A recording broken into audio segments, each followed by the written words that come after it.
I believe we are live. What's up, buddy? Anyway, Wild War. This a new world for Joe and I here. Let's see here. Should be able to retweet it too, Joe. Okay. Yeah, I got it.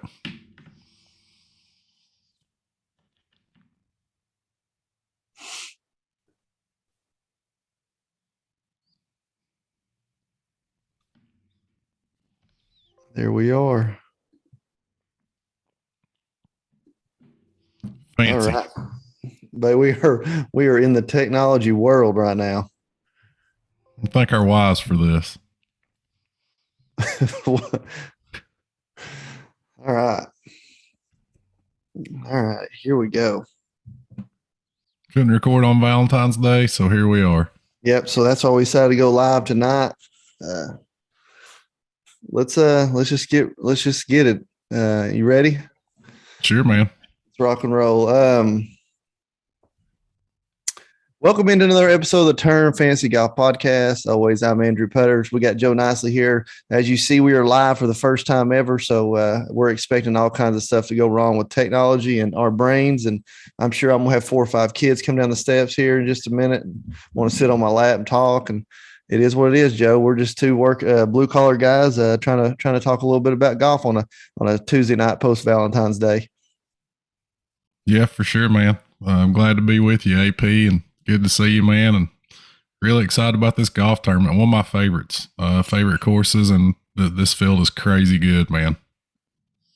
Yeah, so let's talk a little bit. Let's get out of the hat. Let's talk a little bit about the Phoenix Open last week. WM Phoenix Open, Waste Management Phoenix Open. What are you going to talk about? Started off with a bang. I think it was it Friday afternoon, Friday evening, or maybe Saturday evening when your boy, the host sponsored player from the one and only Spencer Aguiar. Shout out to you, UNLV. Rebels just basically blowing off the PGA Tour and the governing body and throwing out a huge long rant on Instagram, which has now apparently been deleted. I guess his publicist stepped in and said we can't do that. So let's just talk about that drama right out of the gate, Joe. There are a lot of things he said were correct, but not the best PR move. Yeah, man. What makes that even worse is that Charlie Hoffman is sponsored by Waste Management, so there are a lot of moving parts to that one, man. But yeah, it's something we're seeing out there right now, Andrew. This Saudi thing, man, it's kind of at a fever pitch. I don't think it's going to be the last thing we see. Last guy that comes out publicly tossing the PGA Tour under the bus. Charlie Hoffman and Phil Mickelson are very good friends, so you can kind of read into that how much you want to, but yeah, man, just a head scratching move by Charlie. I understand he's frustrated there, but definitely not the way to go about that, man. The Saudi thing, it's really kind of starting to heat up, so it's very interesting as we move throughout 2022 as to what goes on with this.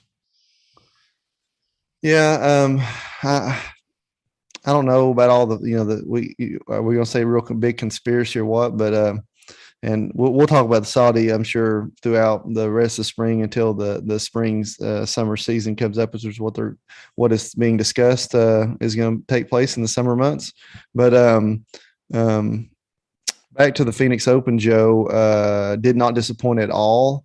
Whether it was the hole-in-one on Saturday that brought the freaking house down, or the de-shirting of the Joel and Harry Higgs on Sunday, which was hilarious. I thought. What's your opinion on 16 at the Phoenix Open? I love it, man. I love it. I think it's fun. I also think it's good that it's a one-time a year thing. It's not something I'd want to see every single week. I think it loses a lot of its kind of freshness and novelty. It's perfect the way it is. It's a perfect tournament to have it because it is always kind of leading up to the Super Bowl.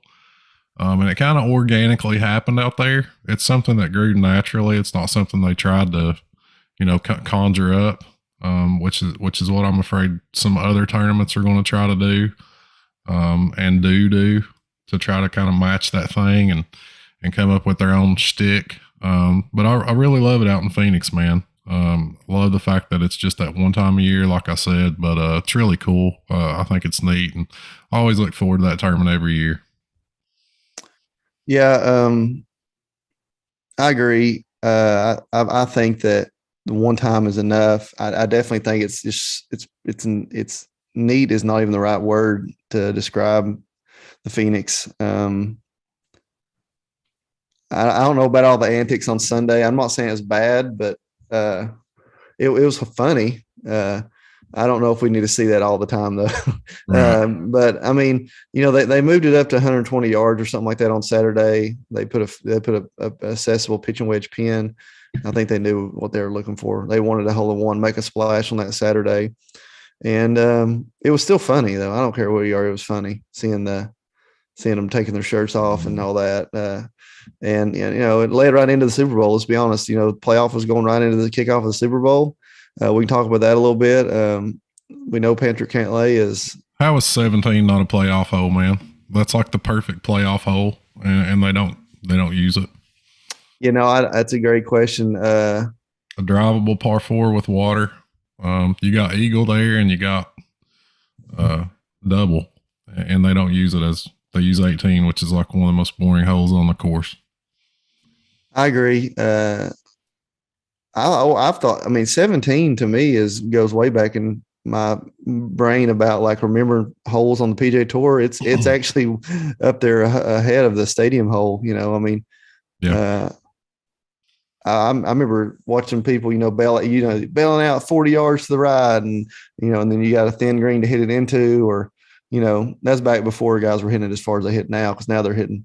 Let's be honest, they're hitting 3 woods for the most part there. Tagala, who we'll kind of touch on, he hit a 3 wood OB. So, it's not even a driver hole for these guys anymore. But decided the tournament. I know there was a playoff and they played on 18, but 17 really decided the tournament, man. Tagala took a bad hop into the water. He's done, and Cantlay chunked a chip. Hit a really poor chip there. Had a chance to win the tournament kind of right there. And wasn't able to do it. So 17's a great hole. Should be a playoff hole, Phoenix. Absolutely. They're catching a lot of grief over that. But Scotty Sheffler gets his first win. Patrick Cantlay, I don't want to say once again, but I feel like he's a great, he seems to be just in every tournament he plays, and just doesn't have a lot of victories. Him and Spieth, I'm not saying they can't close. I'm not saying they're not great players, but kind of came up in that same class, Joe, and we're seeing a little trend between the two of them being in a lot of tournaments and can't win. Thoughts on that? Yeah, I was really surprised, man, that he didn't kind of take that one by the horns Sunday. And no one really did. Sheffler played great. Glad to see him get a win, but he didn't really take the tournament by the horns. Neither did Cantlay. Neither did Brooks Koepka, who was up there. Neither did Xander. So kind of a lack of killer instinct, really across the board so far this year. Saw Cantlay with a chance there at Pebble a couple weeks ago. So this is the second time he's been in the mix. That Pebble event was a very winnable event for him. He was right there, made a couple late bogeys.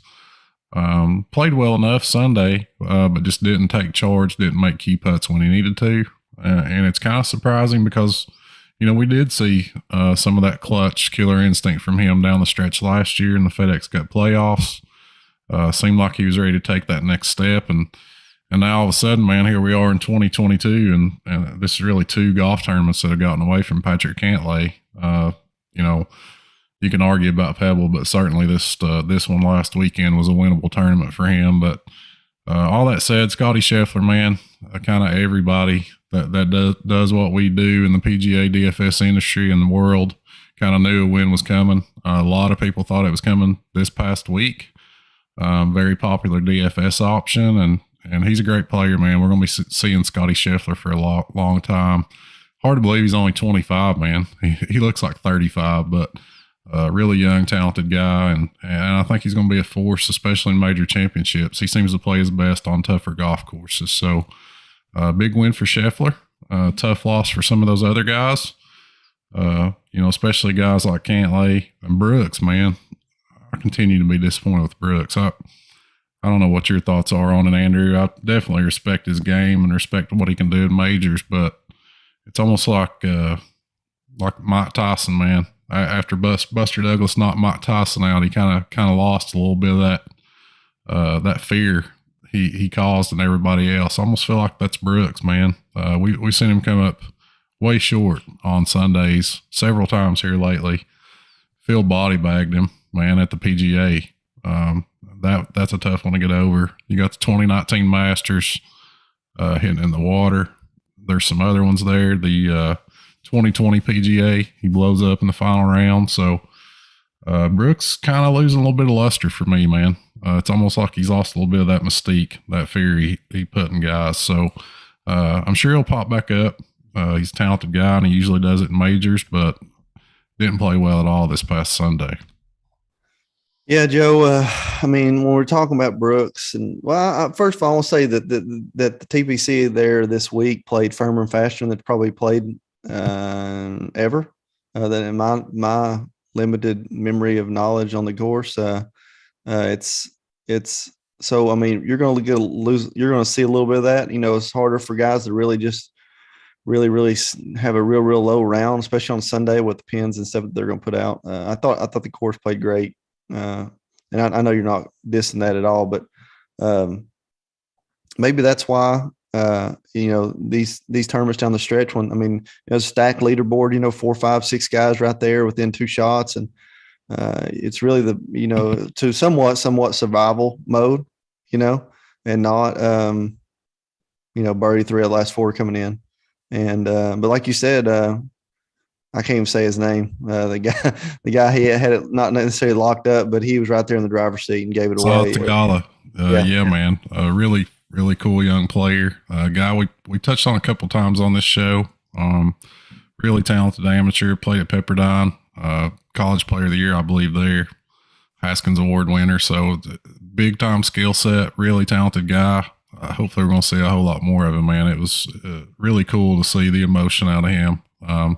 And going back to the Saudi thing, that's it's kind of why I don't think the Saudi thing is going to work, man. That's just the type of that's the type of story, type of player that you wouldn't see in any type of league like that. And why we certainly want to see the stars every week on the PGA Tour.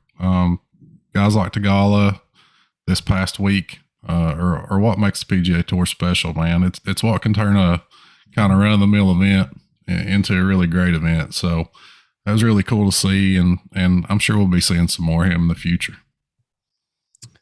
I hope so. Fun to watch play golf for sure. So let's move on to the Genesis Invitational this week, Joe. Like you said, one of your favorite tournaments of the year. I tweeted out today, top 5 tour event, in my opinion, or top 5 course. Probably a pretty chalky opinion on that, though. Across the board, everybody loves this tournament. And the reason they love it is because the golf course is played at Riviera Country Club. Riviera Country Club was built in 1927 by architect was George Thomas. It's been renovated by Ben Crenshaw and Bill Core in 92, and then Tom Fazio has made several minute to huge changes over the years. Par 71, 7,300 yards. The most notable hole is the drivable, but not, or the reachable but not drivable par 4 10th hole with the crazy narrow green, which we've seen crazy holes. And guess what, Joe? They use that hole in a playoff whenever there's a tie going in on Sunday. Makes a little sense, man. Actually makes a little sense. Yeah. Greens are going to be Poana, Joe, which favors definitely a number of players in the field over regular or over bent or Bermuda grass greens. Tees of Bermuda and Kakua, fairways and rough, 2-inch rough. So, I mean, it's not going to be a huge play. But I did see today that it is a quarter of an inch taller than average tour play, and the greens are quite a bit firmer than average. And, this score averages between 10 and 14 under wins this event, Joe. And so I would love to see single digits back. Let's go back to the early 90s when single digits did win this tournament. That would be great for golf and my viewing pleasure. This tournament's formerly known as the LA Open, Joe. The tournament originated, let's see here, 1926. Is that right? Yeah, 1926. So let's go over our past few winners. Max Homa won in 2021. Adam Scott's won a couple times. JB Holmes, Bubba Watson, Dustin Johnson, James Hahn, John Merrick back in 13, who was a great ball striker. Let's go back. Fields won it a couple times. Really, the one of the only surprises that hasn't won here fits the frame is Tiger Woods, and he just had trouble with what he called sightline into greens. But the most important thing about this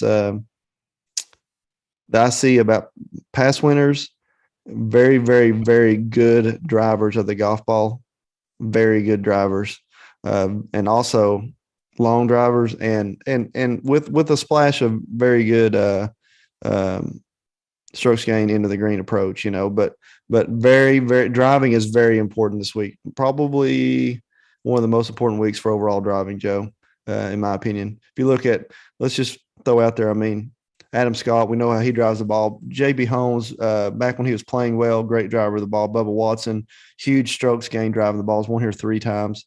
Won here in 2016 and 2018, Joe. Missed out on 2017, which was when DJ won, which I don't know if you remember. That's when I came in 4th place on the huge takedown whenever I had Bubba in my lineup, and he withdrew in the 2nd round and still took 5 players and finished 4th place in the huge takedown for 100K.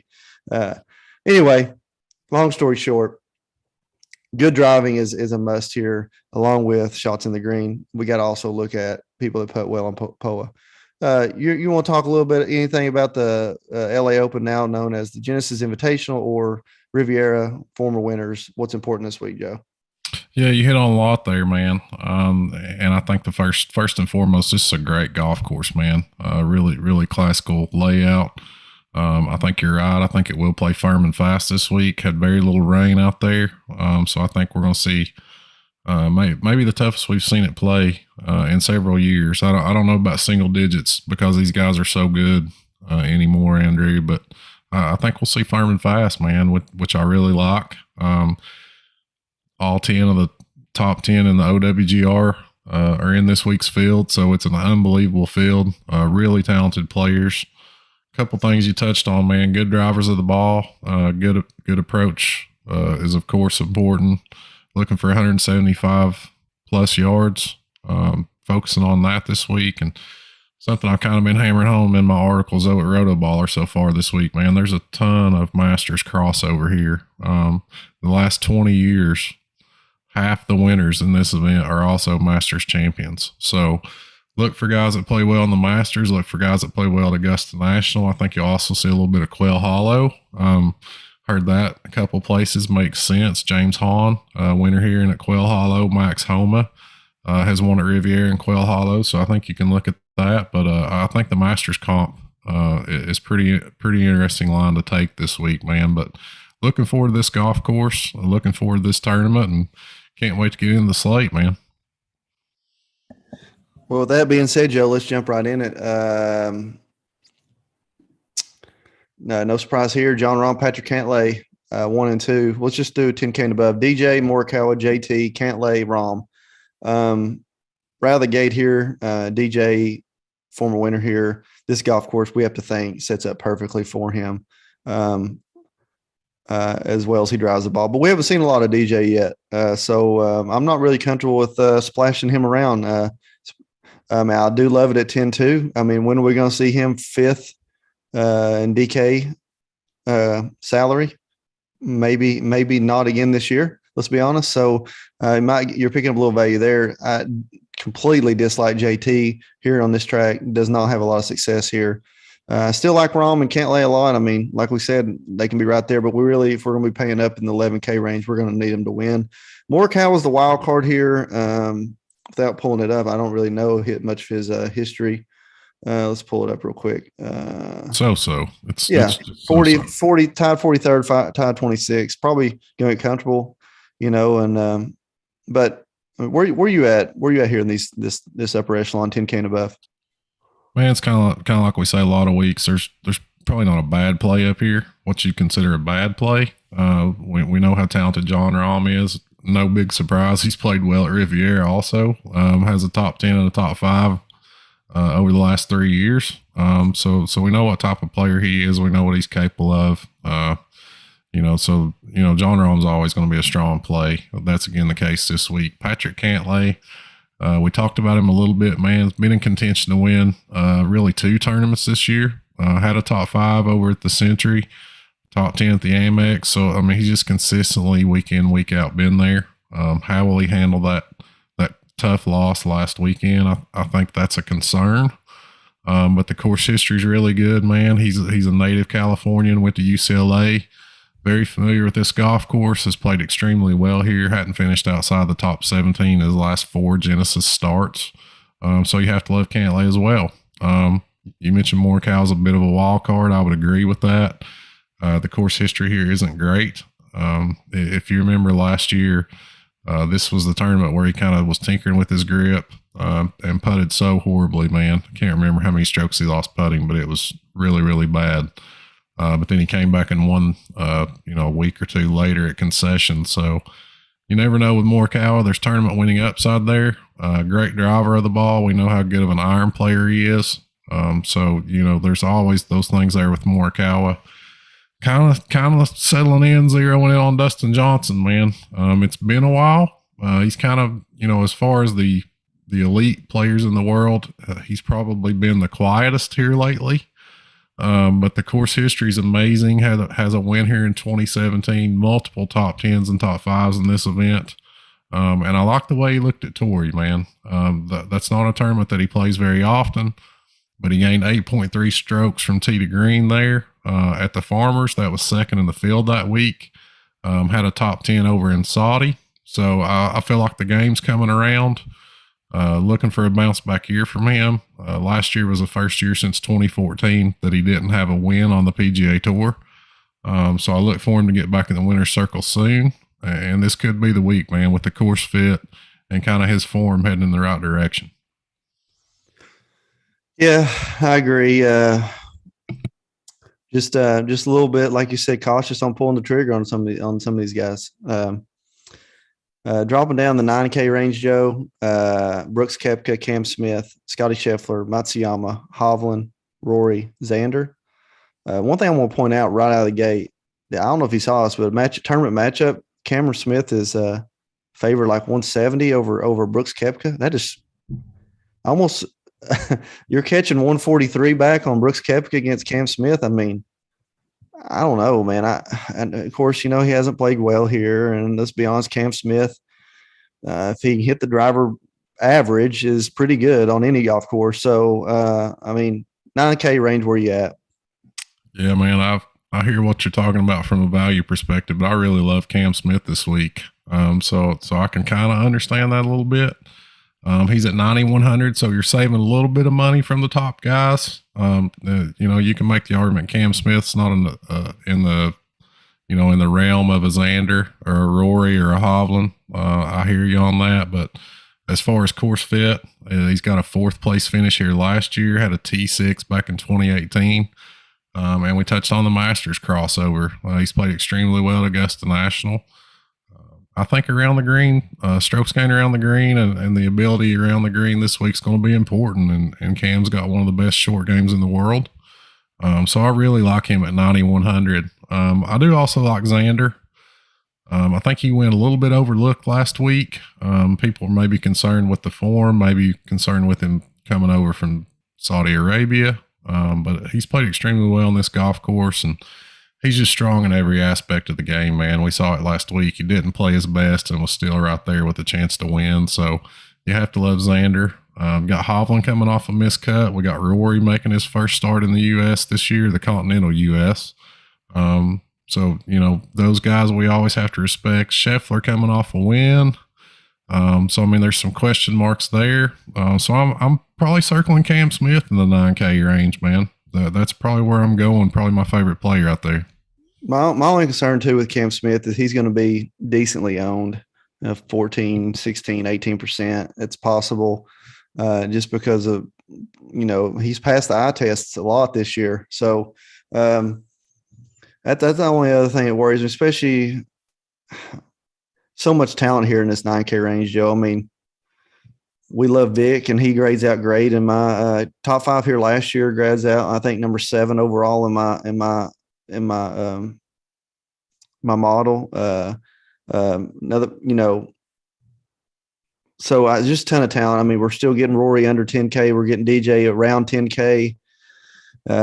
Man, I do like. I'm actually on board with understanding that Cam Smith is a great player, which has taken me a long time to be, but it's still hard for me to pass up. I mean, you're really going to play Cam Smith over Scotty Sheffler here? I mean, if you look at his overall game, you have to, but at the same time, Cam Smith's got a couple of top 10s here in the last few years. So I can understand that side of the argument. Let's move on to the 8K range, which is my favorite golfer in this field. Joe ranked 7th overall, Will Zalatoris, but we got Jordan Spieth, Willie Z, Sam Burns, Sanjay, Bubba, Finau, defending champion Max Homa, Adam Scott, who's had great success here, Fitzpatrick, and Taylor Gooch. Once again, Joe, 8K range, we've said like 4 weeks in a row, a lot of talent for that. Usually you see in the 8K range is going to be boom or bust. I'm not seeing it this year so far, Joe. It's been like really, really solid play. Let's just start here. I mean, you got Gooch, who's had probably, what can we say, maybe the best season so far since the fall swing. Fitzpatrick has played well. Adam Scott's a horse for the course, as you would say. Max Homa, defending champion. Finau is the only one that doesn't really fit the mold, but guess what? He's had 2 top 2s in the last 5 years. Bubba Watson won here 3 times and missed 2 cuts in the last 5 years and broke my heart at Phoenix and whatever. Sanjay M, who's got the overall game but has not had much success. Sam Burns played well here last year, but has not played well as of late. Willie Z is my guy, Joe, and to be honest with you, I don't feel like Jordan Spieth's game fits this course. I hate to say it, but he's going to be scrambling for a lot of pars, and I mean, you can't go around here and win this tournament making 3-5 bogeys around. Let's be honest. So, where are you at in this 8K range? I'm all in on Willie Z. Grades out 7th in my model overall. Yeah, I love Willie Z too, man.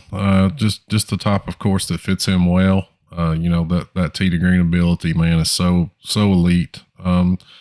Did withdraw from Pebble, didn't play last week, had COVID is my understanding. So, for whatever that's worth, you never really know how guys are going to come off that. But the last time we saw him in action at the Farmers at Torrey Pines, we know what kind of performance that he put forth. So definitely like Willie Z, but there's a lot more guys to like in this 8K range, man.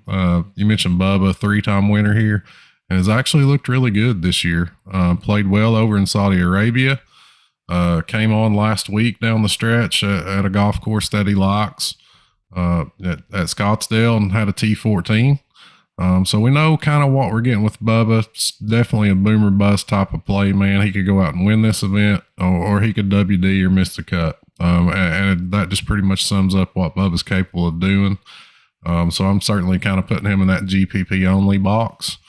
A couple other guys you mentioned, Adam Scott, I really like. We saw some nice performances from him internationally over in Dubai and Abu Dhabi. Had top 10s in both those events.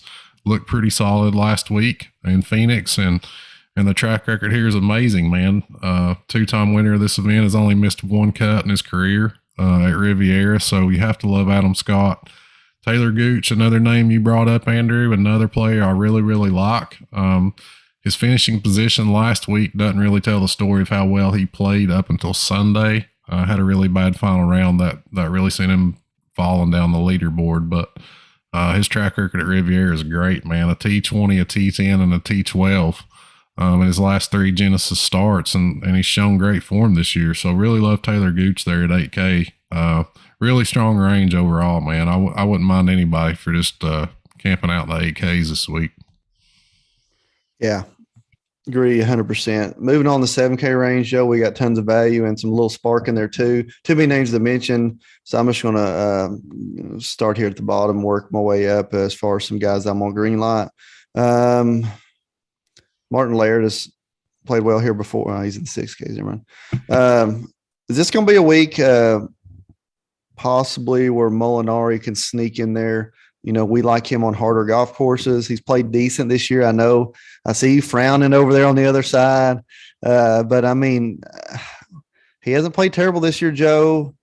He's a survivor. He's a grinder. I don't know. We're getting him at 7,000, let's be honest. Actually, strangely enough, Maverick McNeely grades very well I know we don't usually like to fire away at him on a really, really elite field, but he looks pretty well. We're getting Corey Connors down at 7,300, which is a ridiculous price for that talent. Your boy Thigali, 7,300. I mean, we're going to have to play the hot hand right here, Joe. I mean, 7,300. Tom Hogue is still he's an absolute green light for me until he just misses a cut or just bombs. But the name that's going across all message boards and all podcasts around the nation, Thomas Peters, won the NCAA here a few years back. I think his rookie, his first year playing here as a professional, he finished third. We know what kind of talent he has. I feel like he's pretty underpriced in this field, Joe. 7,400. Give me your thoughts.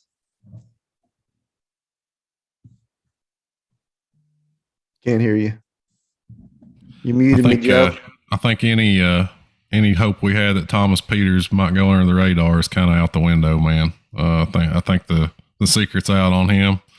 Going to be a popular play, and he is underpriced, man. A very talented guy. We've seen him play well in major championships. We've seen him play well at tough golf courses. We've seen him play well at Riviera, play well at Augusta National. So there's a lot to like, man. Coming off of the biggest win of his career last month over in Europe. So a lot to like with Thomas Peters. And that can be said for a lot of guys in the 7Ks, man. I really like this range this week. It's kind of the tough part's figuring out who you want to go with and who you want to kind of go all in with. But Joaquin Neiman's a player that sticks out to me. The course history isn't there. Hasn't played great at Riviera yet. But I feel like, he certainly has the game to play well on this golf course. So Joaquin Neiman at 7,800 sticks out. Several guys as we work our way down, man, that we can kind of, see some lanes where they perform well this week. Alex Norton, coming off a strong outing in Phoenix, has a couple of really nice starts over his last 3 at Riviera. So I think you can look at Alex Norton, mention Thomas Peters. Luke List, we know what type of ball striker he is. Tringali's got very good course history here. He's been a little bit up and down this year. You mentioned Corey Connors, feels really underpriced. Couple of miscuts, though, in his last 2 Genesis starts. So hadn't played well at Riviera to this point. Christian Bizaden, a player I always like to look at on tough golf courses. Doesn't have any finishes that blow you away this year, but he's played really solid. So I don't mind going to Bizaden out. And then I think Robert McIntyre is a young player that's really talented. We've seen him play well at Augusta National. It'll be interesting to see how he handles this course. And I'm out on Molinari, man. You can have all the Molinari shares on the show this week. I don't know why you're out on Molinari. I feel like it's always good to try to get ahead and be there on a guy when it happens. But man, he's lost strokes tee to green his last 2 starts.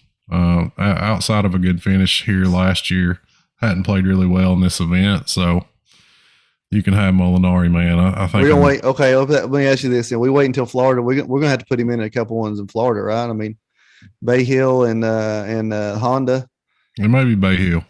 Maybe, yeah, I'll give you Bay Hill. That might not be a bad play if we look ahead a little bit. So we're looking ahead on Molinari. We're not really counting him out of the bag completely, but I mean, there's just there's so many good players in this field, man. It's like it's kind of one of those things like why you don't really have to. I mean, I could see if this field was really thin, like a couple weeks ago at the Amex or whatever. I can maybe see gamble a little bit on him, but I just really don't feel like you have to this week. I got you. And plus, I mean, let's be honest, there's a ton of talent in the 6K range as well. The guys that even fit the mold down here. Surprisingly enough, and I might be getting this a little bit off of what the early in the fall, some of the rounds, but I think I got Mito grading up pretty high in my model for the week. I know somebody that actually sits out for me, grading 8th overall in my model, 7,000, Jonathan Vegas, which is, I mean, that's a gamble, but he hits the driver so good at times. And if he gets that putter hot, Joe, he can be in a reckon with on any golf course. The length does not bother him, but as we get, Mito grades out at 15th in my model, Joe. I mean, and he's 6,600. That's pretty wild. Cameron Champ grades out pretty decent in my model as well. And he's also way down there in the price. So if you look just at prices alone, we get down here in the 6K range, tons of really good players. You know, we don't want to necessarily, I don't want to hate on my boy Scott. He has not had a great success here. He has told me in the past though. Stallings has said that like this course really sets his eye up real well, but he hasn't had a ton of success here. I think he finished maybe fourth, maybe 3-4 years ago.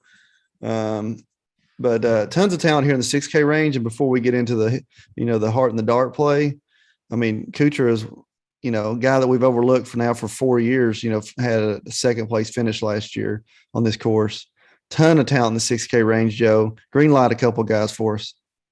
Yeah, man. I think you're just firing guys based on purely on upside and talent here, man. I don't know that there's any hang your hat on plays down here, but there's a lot of interesting guys for GPPs. You know, maybe if you're building around a core, putting a bunch of lineups in, I certainly think there's some guys in here with the upside. You mentioned Kuchar. There's pretty strong course history there.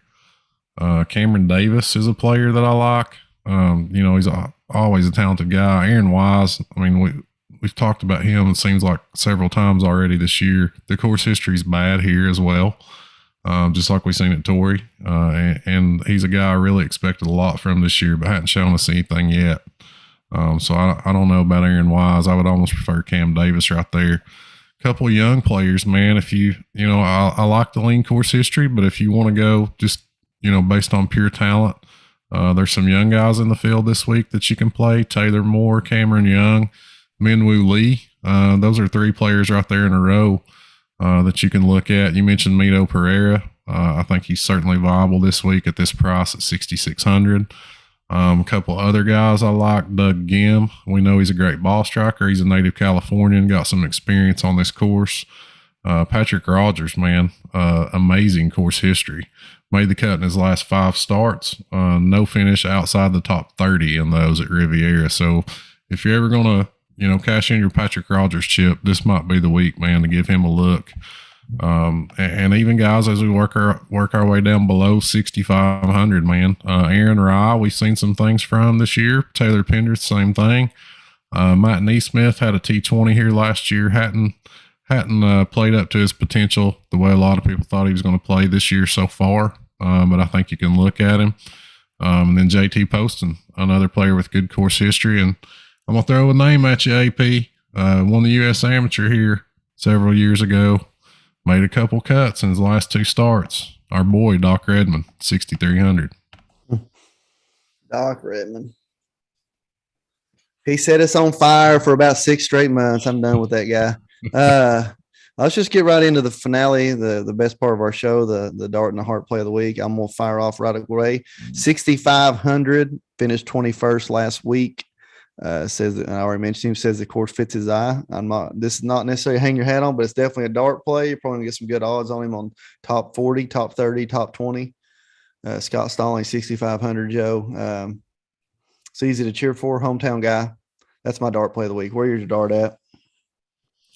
Man, I was going to go Peters, but I don't know that I can go Peters with my dart now. We've talked about how popular he's going to be, so maybe I can't go Peters now. Shoot. I'll go Bizaden, man. I'll go Christian Bizaden, 7,200. I just like him on tough golf courses. I think he's going to hang tight. He's got a really strong short game, so I like Bizaden kind of as a dart throw. It's going to come in at low ownership. I got you. Well, if you had to put your last $5 on the board, pulling the change out of your pocket and put it on somebody with the heart play of the week, where's your heart at? My man, my old school favorite. It's going to come back around. DJ. He's rolling this week, baby. I think he's getting another win. He went last year without a win. He's checking that box early this year. DJ. Lee, I hate that's you stole my thunder, Joe. I was trying to dog him early in the show and then come back and pick him strong at the end. So you're trying to pull a rope a dope on me, I think. Yeah, I definitely think DJ as well. I mean, he's played okay this year, and would surprise me to come out here and not say win in dominant fashion, but he gets it going early on Thursday. It's he'll be looking in the rearview mirror all week. So I'm DJ as well. Let me throw this one at you. Not to take your heart play away, you can still take whoever you want, but above DJ, who are you taking? Morikawa, JT, Cantley, Rahm. Who's your favorite? I mean, I feel like Rahm plays his normal game and he's worse. He's gonna finish like 8th place. He's played so he's played so good. I mean, his average is elite. Yeah. Yeah, a bad week's like a T11's a bad week. Yeah. So and, I mean, what's going to happen when everything clicks? I mean, I hear you. I saw a great tweet today referring Rahm to the 0-0-0 on the roulette table. Like nobody bets it, and then finally when it hits, it takes everybody's chips. Yeah, that was a great. You can't analogy. bet him. I mean, you can't bet. I've not even looked at his number this week, but is it like 10 or less than 10? I think it's like 9.5 to 1. And I'll be honest. I mean, if he's 9.5 to 1, Joe, I mean, he hasn't won every 10 times he's been out playing. So it's not really, I mean, I think if you look at Molinari's probably has a better ratio than him as far as wins versus tournaments played. So it's not Molinari. I'm sorry. Morikawa. Right. Yeah. It's, I think I saw Morikawa's like 20 or 22 to 1.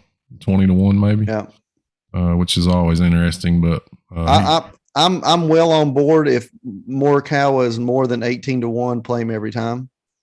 We sit on here, which you're not hardly ever gonna get a 30 number on him anymore, but we've seen that in the past, and we've always said we're on Morikawa at 30 to 1 or more. There's a lot of upside there. Before we get done here, Joe, let's talk about rotoballer.com, what you got going on up there. Yeah, man, we hope everybody will go check out what we got going over at rotoballer.com. A lot of talented guys over there, man, and still kind of adding some exciting people to the team that we hope to introduce you to kind of as the season progresses. But, kind of the mainstays over there. Myself, Spencer Aguiar, does just an amazing job with his model. Josh Bennett does a course breakdown. Shout out Josh. Congratulations, man. We had a baby Bennett. So congratulations to Josh Bennett on the baby. Really happy for Josh and his wife. We got some great guys over there. So we hope you go to rotoballer.com, check that out. Use promo code NICE, NICE, and that will get you a discount. It's dirt cheap for the rest of the year. So just go sign up right now. It's the best deal going. Yeah, and sorry we're coming to you a day late here on the Twitter and YouTube, and I'll have it on iTunes in the morning. But we was up against Valentine's Day, and we wanted to stay married, so we figured we'd push it back one day, and we did our best to bring it to you at a timely manner. So of course we picked probably the worst time. Tennessee is playing Kentucky right now and beating them by 15 points in the first half. I'm watching over here on the side.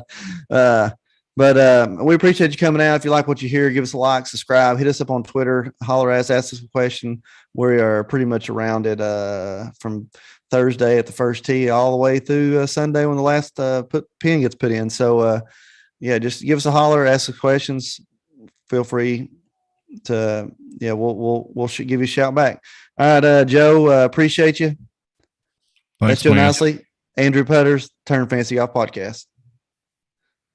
I don't even know how to end this now. Told you we are technology